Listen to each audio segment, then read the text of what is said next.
মুর্শিদাবাদ জেলার লালবাগ থেকে গঙ্গা পার করে আমরা চলেছি ওপারে মা কিরিটেশ্বরীর মন্দিরে।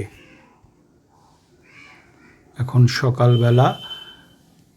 এটা বিশেষ ধরনের একটা ফেরি। এই দেখুন, এর ওপর দিয়ে টু হুইলার, টোটো, অটো সব কিছু পার হয়ে যায়।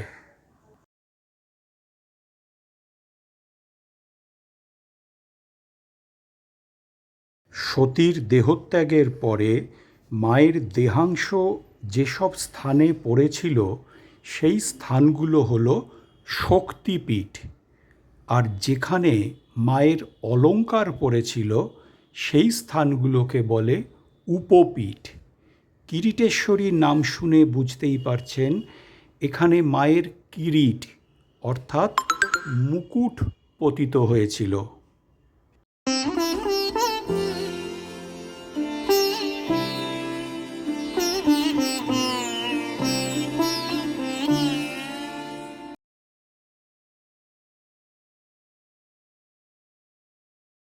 মায়ের মন্দির।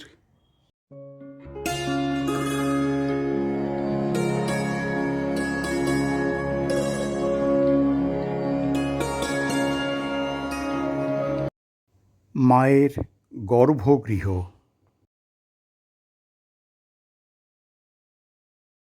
এই পবিত্র শিলাখণ্ডে মাকে পুজো করা হয়। পুজো দেওয়ার সময় এই শিলাখণ্ড স্পর্শ করে প্রণাম করা যায়।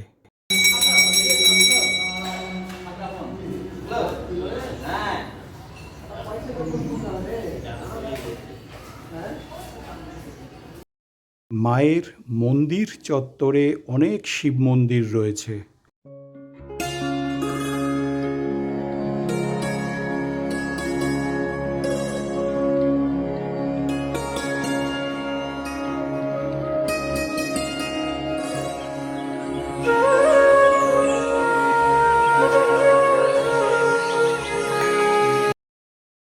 ইনি হলেন মা কিরিটেশ্বরীর ভৈরব। মায়ের গর্ভগৃহের ঠিক সামনেই একটি নতুন মন্দির হয়েছে।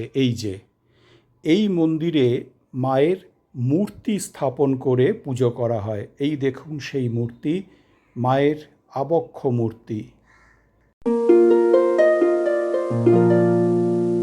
মা কিরিটেশ্বরীর মন্দির থেকে বেরিয়ে সামনের রাস্তা ধরে একটু গেলেই মা কিরিটেশ্বরীর গুপ্ত মন্দির।